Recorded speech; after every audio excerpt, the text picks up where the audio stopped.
isa sa mga turnout namin dito sa may Highway 17. So punta tayo ng Sultan Mari, Ontario. At doon kami pick up ng load.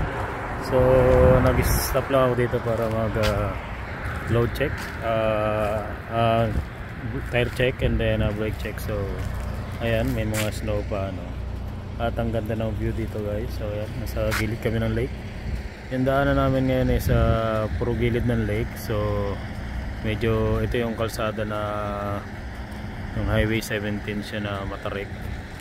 So ayan, minto lang kami dito saglit at ako yung driving ngayon. So pahinga si Pinoy, partner ko. Ang ganda ng view dito.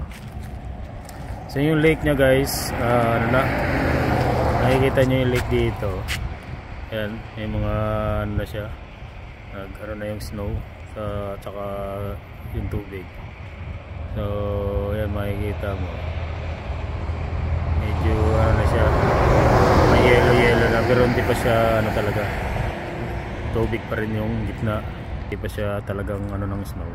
Yan, may mga nagpa-park dito, nag-ano rin ng mga papahinga, yung mga traveler, yung light vehicle nag-ano rin kasi maganda yung view lalo doon banda. Ayan, ayan, ganda rin yung lake na yan. So yun, makikita nyo yun, kasama na yung tubig tsaka snow, ayan, ayan siya. Ayan, kasi may na siya, na siya ng snow. Pero malaki yung lake na to. Dito yan sa may Ontario, sa may Highway 17. Ayan, tapos sa kabila naman guys, ayan, bundok.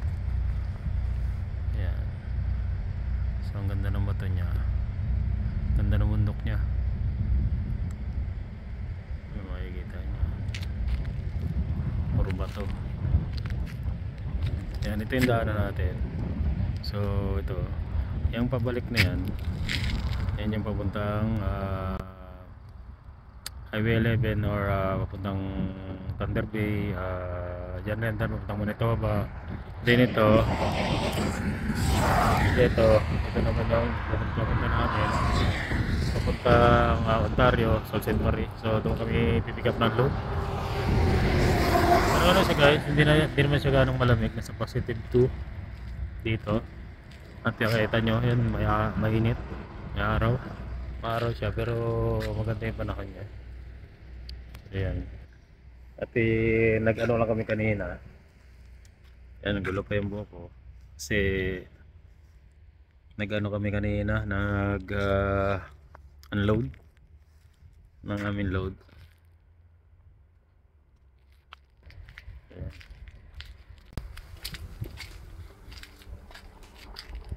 Ano, makikita niya, ganda ng dito, ganda ng view.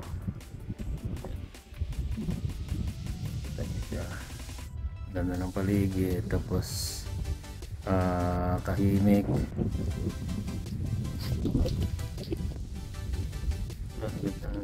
Dito.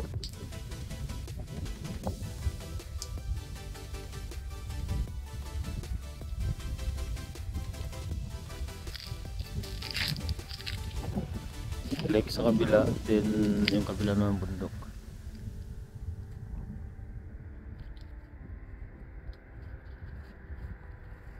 So yan lang guys, at samahan nyo kami sa aming biyahe ngayon at update ko kayo mamaya sa aming biyahe sa mga Sault Ste. Marie.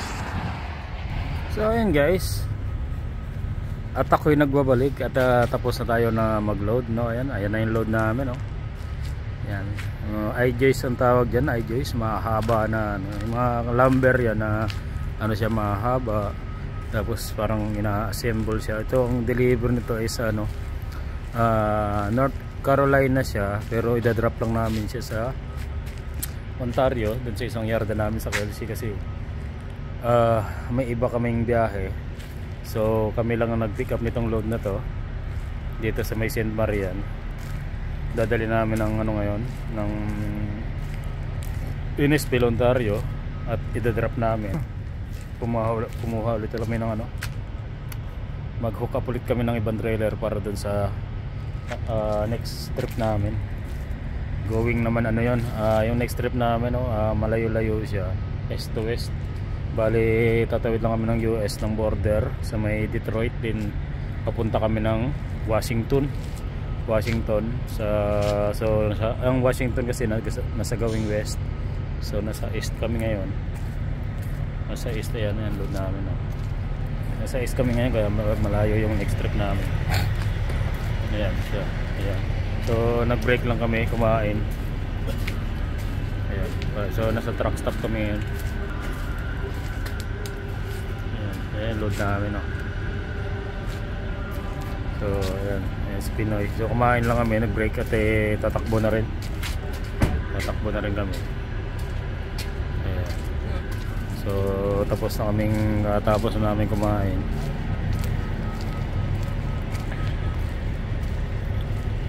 Kaya yan ang biyahe namin ngayong araw, at dadalhin namin siya ng Innisfail, Ontario para bukas. So ang oras dito is 8 PM, alas 8 ng gabi. Tapos yan na namin to, drop na namin, then proceed na kami sa next trip. Maganda-ganda yung so yan lang muna guys, at salamat sa pagsama sa aking biyahe ngayong araw. Galing Thunder Bay, at tumakbo kami dito sa may Saint Marie, Ontario para mag-pick up ng load. Dadali namin siya ng Innisfail, Ontario. So salamat sa mga sumusuporta sa aking channel, lalo na kala kay Norman, Norman's Diary, Prince Rio, ayan, Binibista Power, sa lahat ng sa mga grupo na tumutulong at sumusuporta sa akin channel, Daniel Vlog. Maraming salamat. Yun lang guys, at see you on my next vlog.